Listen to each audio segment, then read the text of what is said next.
Wow, thank you, Carlo. That was excellent presentation, and thank you very much for sharing this about your research project. It's so interesting and gives us all a bit of hope, I think. And I'm glad we're going to hear more about it with our next two speakers. So with that, I'd like to introduce Adrienne de Ruiter, who also from the University of Humanistic Studies in Utrecht. The title of her presentation is Crisis of Care, Vulnerability, Responsibility, and Needs in Times of Corona. Adrienne. Yeah, thank you, Fiona. I will just share my screen. Here it is. Share. Yeah, I hope you can all see it. Yeah, okay. Then I'll get started. So, yeah, first of all, great to be here today to share with you our research. We're very excited about having been given this opportunity. So also a big thank you to the organizers. So I will now go into kind of the first findings of our research. And I gave my paper the title Crisis of Care, Vulnerability, Responsibility, and Needs in Times of Corona. Because I had this idea that clearly the Corona crisis is a crisis of care, but it seems to be a crisis of care in multiple ways. Of course, it is a healthcare crisis because we're dealing with with this virus that unfortunately leads to the death of many people, and that puts healthcare all around the world under great strain. But we are also dealing with a crisis of care because many forms of care are halted or overlooked due to the Corona crisis, because the crisis gives rise to new needs for care that are not necessarily always adequately addressed, and because the crisis exposes gaps and lacks in pre-existing practices of care and their governing structures. So in this paper, I present some reflections on these multiple crises of care, particularly as they unfold in the Netherlands, by telling you a bit more in depth about our research. So let me see how I get to the next slide. Yeah, good. So my paper is based on the first phase of our research, which was this discourse analysis of letters that were sent from the Ministry of Health to the Dutch Parliament during the first wave of the Corona crisis in the Netherlands. And we wanted to look at these letters to reconstruct the moral logic behind the policy choices that were made in this period. And we used two methods. On the one hand, we did a close reading of all the letters and a critical discourse analysis. And we also did a dictionary analysis with R, which might be a bit more unusual for care ethics, but I thought it was quite helpful to get a sense of how often terms are used, and also to see when terms actually aren't used, because that can be kind of interesting as well, to see when certain important moral terms are completely overlooked, like leadership, for example, was hardly mentioned, and also to see in which context do they appear, because you can use R to look for specific terms and then see which words are being mentioned just before and just after that. So this analysis led to two key findings. First of all, we found that there are quite some tensions and inconsistencies in the moral logic that is presented. And second, we found that vulnerability, responsibility, and necessity or needs are central concepts in the logic that require some further analysis, some further thinking, because there seem to be some interesting tensions around these notions. So with regards to the moral logic, we found that the justification for the policy decisions was often quite ambivalent and quite fragmentary. And there seemed to be three main reasons why this was the case. So first, we noticed that the moral logic itself seemed to be characterized by conflicting moral narratives. So Carlo already mentioned briefly that there are these two things that are often mentioned in the Dutch rhetoric about the Corona policy. On the one hand, the idea that we need to control the spread of the virus in order to protect vulnerable groups in society. But on the other hand, also that it's important to keep critical healthcare facilities running and make sure that they do not collapse. but there are some tensions between those narratives, especially when there is scarcity. For example, with the protective gear, where do they go? And on top of that, not only within this first story, there's some tension, but we also saw that there is a second story that kind of mediates the story of protection, which focus on the proportionality of the measures taken. And so it says like, well, we shouldn't do too much. So there's on the one hand, the idea of protection. On the other hand, the idea, be careful of how much you do, because it will also have an effect on the economy. Second, we noticed inconsistencies between the rhetoric and the practice. So for example, in the beginning of the first wave, in March 2020, the government said that the policy aimed to maximally control the spread of the virus, but at the same time, it chose to implement the so-called intelligent lockdown, which entailed that people were urged to work from home, and but shops at the same time still remained open, and enforcement measures, they were quite limited. So if the government's aim would truly be to exercise maximum control over the spread of the virus, a full lockdown would actually be a more obvious means to do so. You wouldn't take this more limited form of lockdown. And third, which is also important to note, is that the situation, of course, continued to change throughout the first wave. So it's made some sense that the government changed its policy and position based on progressive insight and increased capacity. So I think we shouldn't be too critical about the fact that there are some inconsistencies over time, because you would expect there to be some inconsistencies, because the government, of course, luckily also learns from things that happen. But yeah, we see quite some tensions in the moral logic. So to deepen our analysis, we decided to zoom in on 3 key concepts that play a central role in the justification for the policy. And these 3 concepts are necessity, vulnerability, and responsibility. We chose these concepts based on a combination of the close reading of the letters, an analysis with R to see how often these terms were used, and some reflection on which terms would allow us to develop a critical care ethical counter view to the government's vision and the government's policy. So let's start.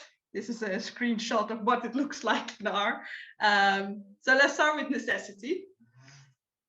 So necessity was the second term that we found in our analysis. So it was the second most mentioned normatively laden term from our list. The first term, the most mentioned term, was actually care, but we decided not to choose that one because in Dutch, care is the same as healthcare, and it was often used in a bit more of a neutral sense. I think care ethicists will probably always be critical about how neutral you can use the term care, but we felt that with the terms we chose, we can develop a more critical analysis.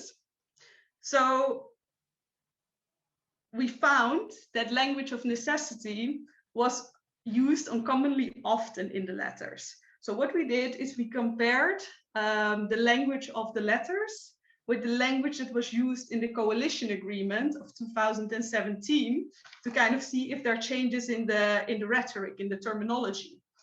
And we found that in the Corona letters, the term necessity is used 5 times as often as the term choice, whereas in the coalition agreement, choice is used 70% more than the word necessity. So we see this reversal that in the coalition agreement, they speak about choice, they speak about what they want to do. And in these letters, they say, oh, we have to do this. We don't have much choice. And this is telling because the appeal to necessity, of course, minimizes moral responsibility, because we do not usually hold people morally responsible when they were unable to act otherwise. But at the same time, there's a tension because the government claims necessity, but at the same time, often underlies the complex deliberations it has to make. And what this shows, in my view, is that taking measures to curb the spread of coronavirus was indeed necessary, but the precise measures taken were actually chosen by the government. So necessity can therefore not be used as a justification for the specific measures chosen. It can only be used as a justification for the fact that some measures were necessary. And it's also important to note how the context in which necessity arises is shaped by political factors. So Carlo already mentioned the fact that we had a limited number of beds available on the intensive care. And that, of course, put the Netherlands in a rather dire position at the start of the first wave. And the capacity of IC beds had to be increased rapidly. And we were only able to actually avoid having to turn down people for intensive care thanks to Germany taking over some Dutch patients. So, of course, the necessity to have a lockdown also will sooner be there when you have less critical healthcare facility.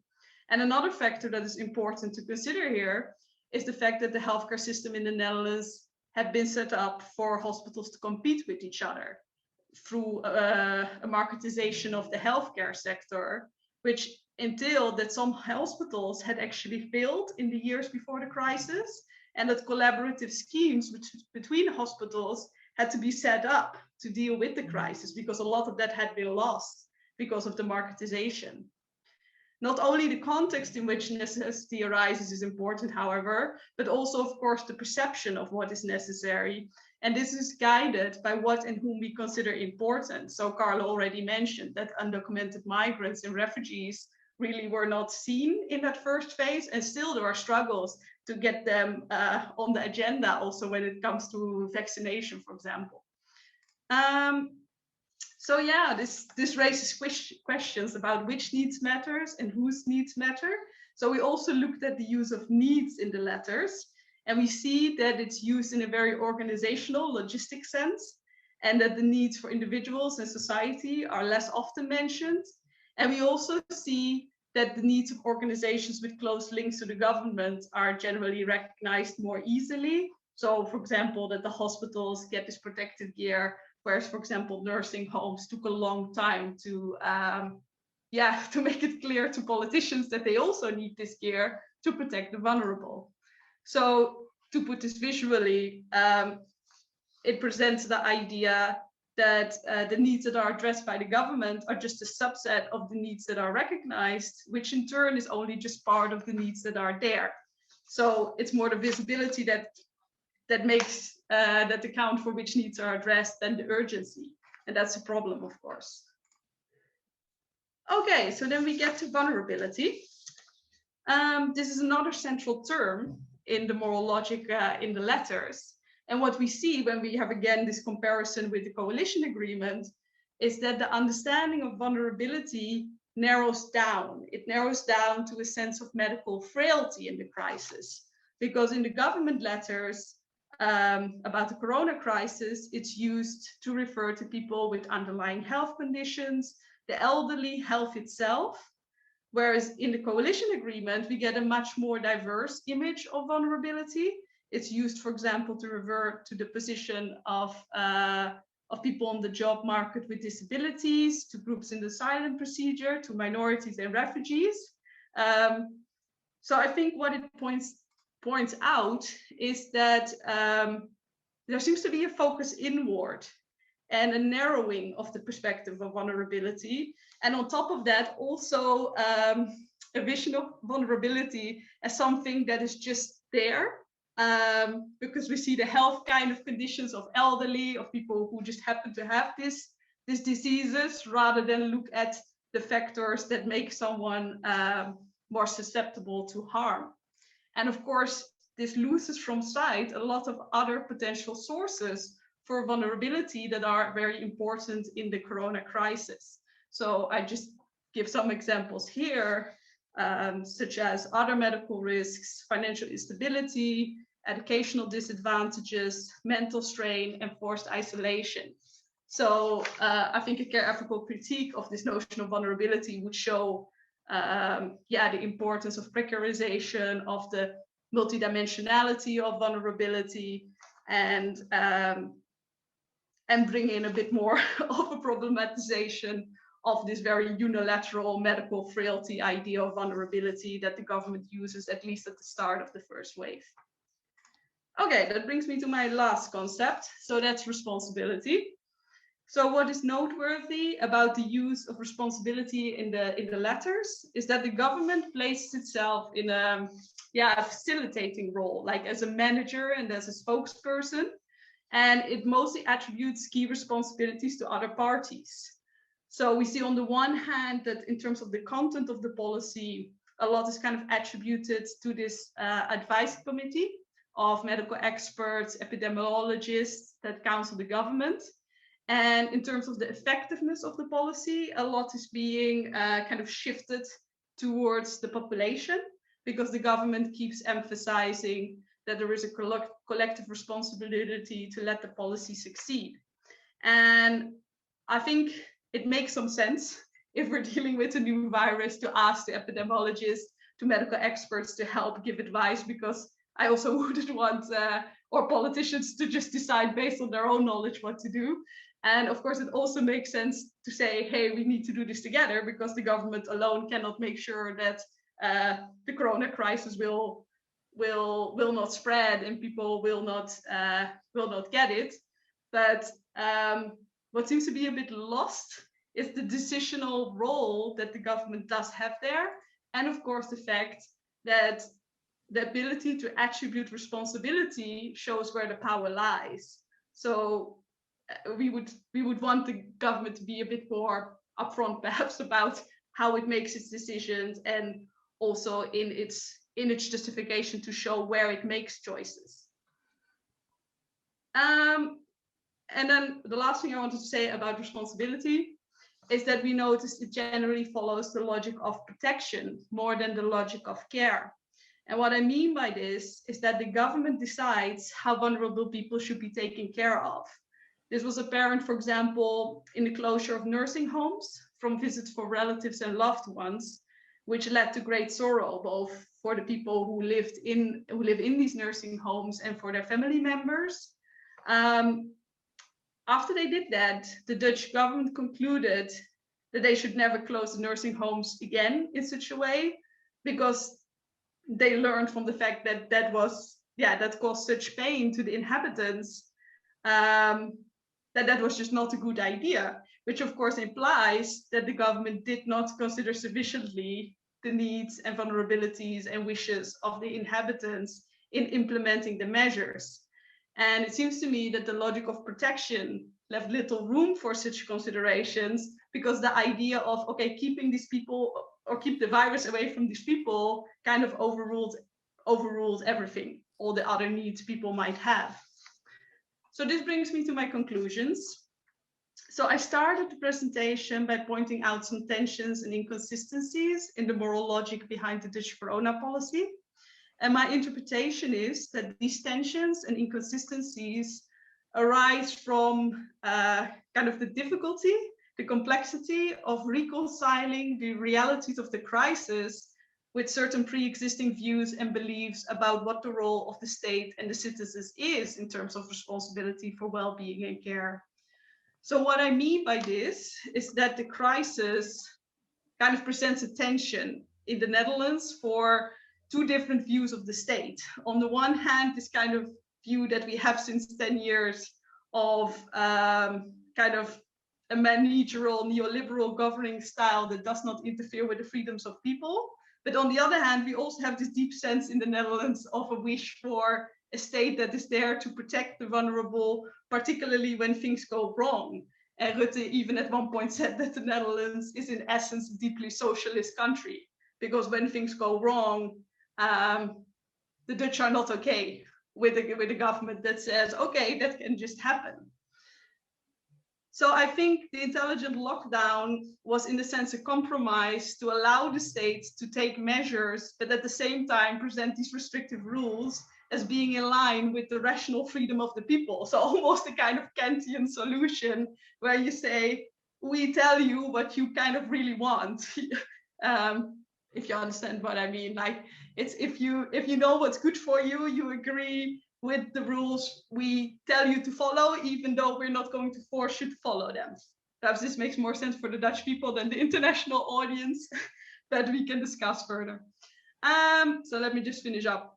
So yeah, the tensions and inconsistencies in the policy seem to me the result of the government's effort to hold on to the idea that this crisis is just kind of a long moment of exception, after which we can return to the normal order of things, at least when it comes to the political order. And so it's trying to shy away from this idea like, oh, we need to really reconceive vulnerability and responsibility and needs and all these things, which might lead to a different idea of how we should, what the state should do, what people should do.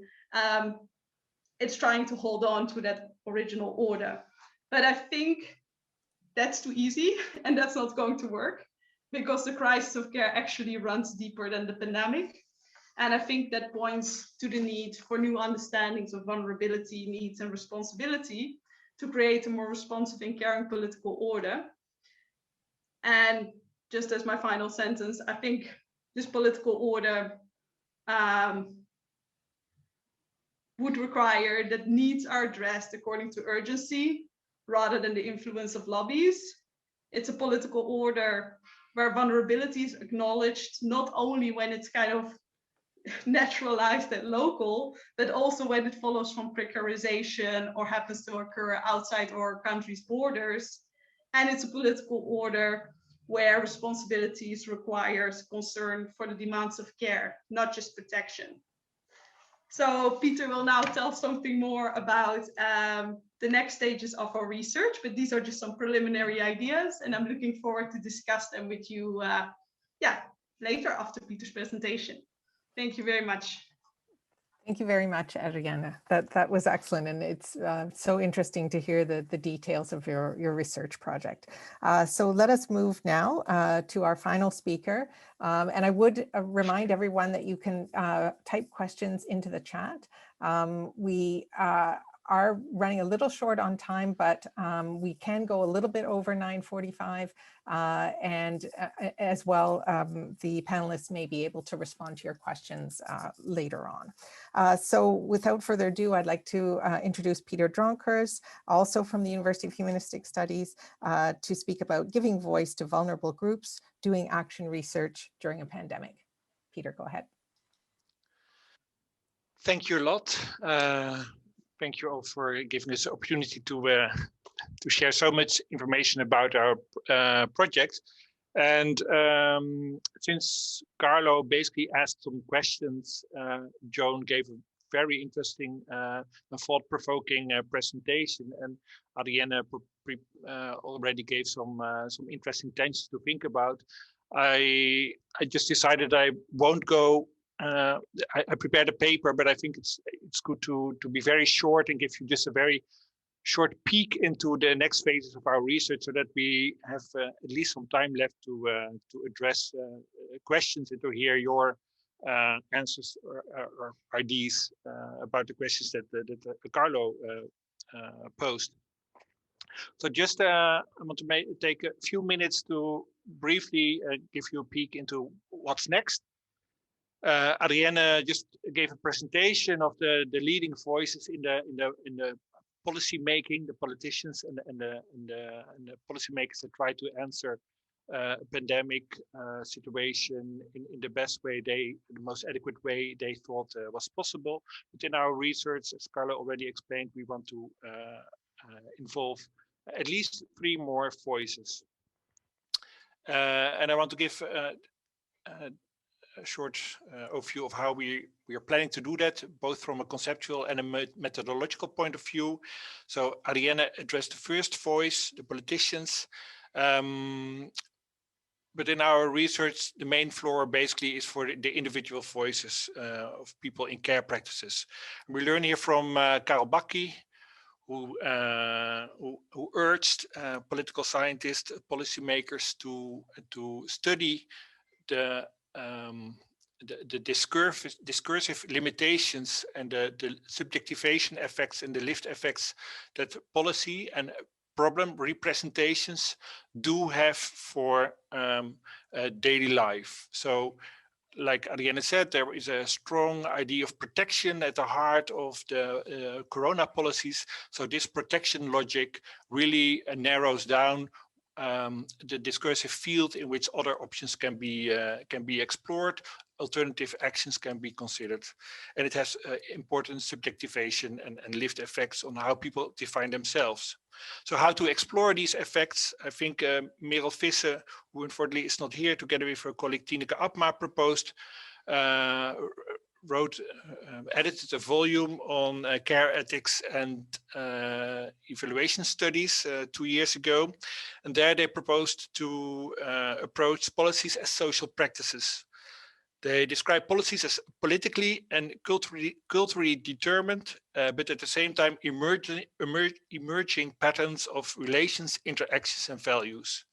So evaluating policies as social practices implies engaging with the needs, interests, and experiential knowledge of all stakeholders involved. So this means that in the next phase of our study, we will try to involve indeed all relevant individual voices.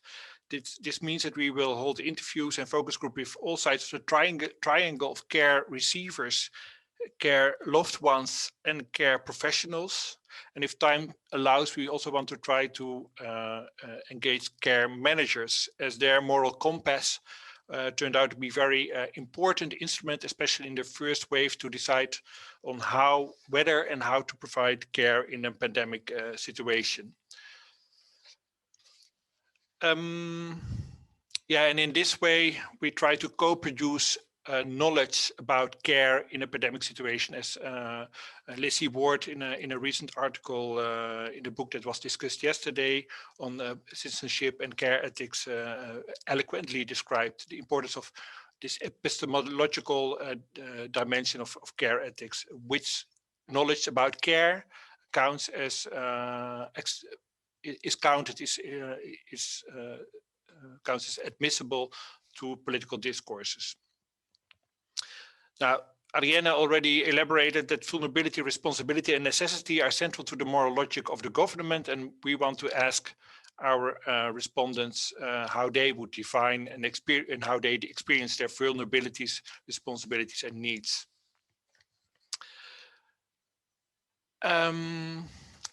So these are the individual voices, the collective voices. They were already mentioned beforehand by Carlo, that we try to involve the branch organizations, the interest groups, and the professional organizations which are relevant for the 4 groups that are at the center of our research.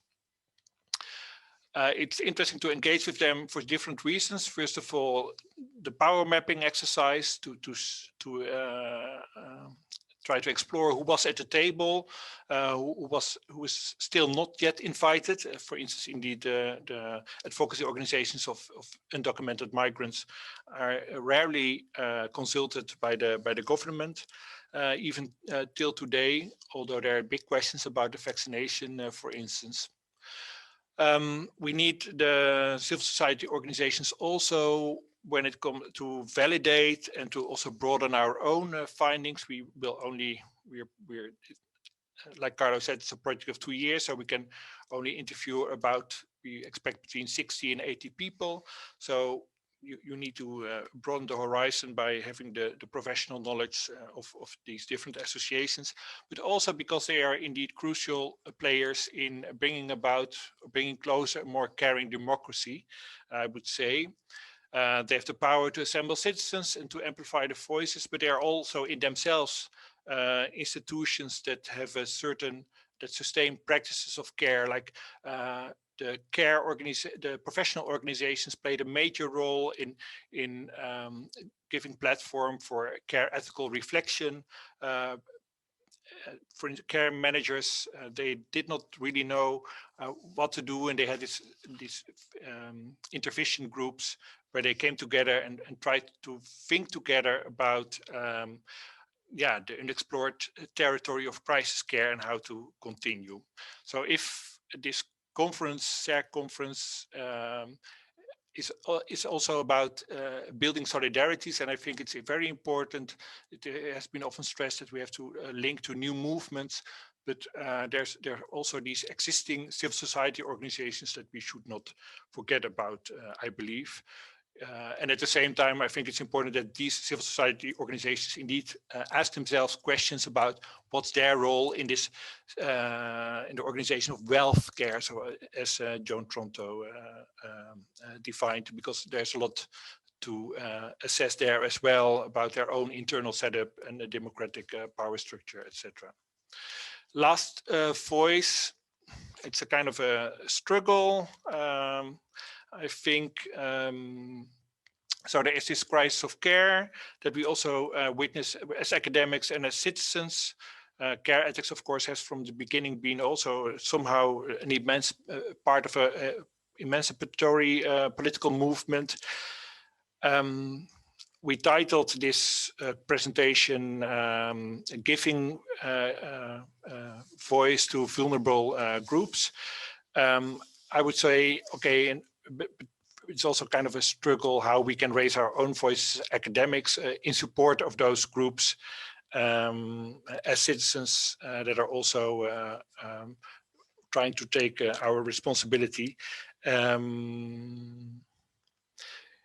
Yeah, because if we really want to change the discursive field within which policymakers develop their policies and want instead them to start thinking from the lived experiences of vulnerability, responsibility, and necessity, we should not only give them give the voice to vulnerable groups, but also learn to raise our own voices as academics and as citizens.